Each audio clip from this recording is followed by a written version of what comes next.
Washington, D.C. mayor announces plan to hire 170 additional police officers amid crime spike. Washington, D.C. Mayor Muriel Bowser announced Wednesday that she plans to add 170 police officers to the city's force amid rising violence and several high-profile shootings in the city. "Right now, I have directed MPD to use any overtime necessary to meet our public safety demands," the Democratic mayor wrote in a statement. The statement noted that Bowser plans to hire 170 additional Metropolitan Police Department officers by 2022. But we know that is not a complete solution or the right long-term solution. We also know we need all of our officers to be fresh, rested, and in the best position to make good decisions, and that requires having a full force to meet all of our community's needs. Bowser added, "The department is in a good position to make additional hires and move swiftly to close the gap between attrition and hiring, and that's what this plan is going to help us do." Bowser is a vocal supporter of the Black Lives Matter movement, which has pushed for defunding the police in favor of community policing and funding social justice organizations. Last year, the City Council voted to defund the police department by shifting $23 million out of its budget in a move that Bowser publicly opposed. Homicides in the city hit a 16-year high in 2020, and local media outlets reported in April of this year that 2021 was on track to be even deadlier.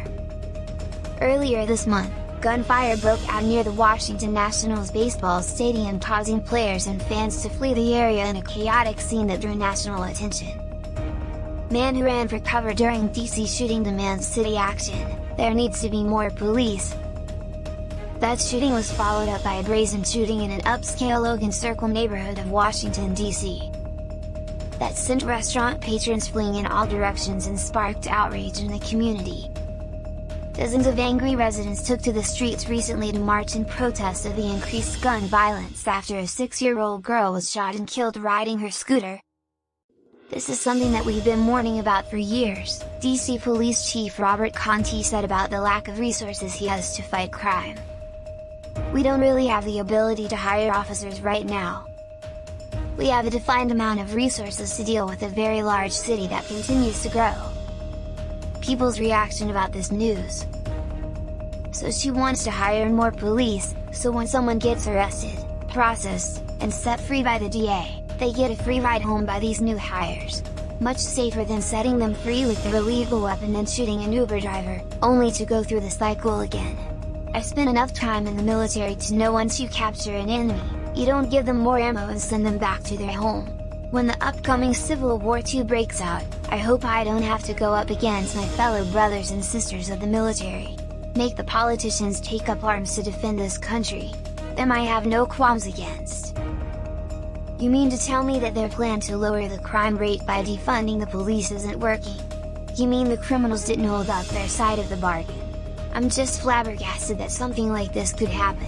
I thought criminals were honest, upstanding citizens with the highest regard for law and order. I'm shocked that this plan hasn't even worked in one city that pushed for this." Not one step at a time.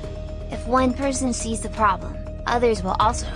Yes, we must have tougher laws and sentences to discourage the criminals, or it will not get any better.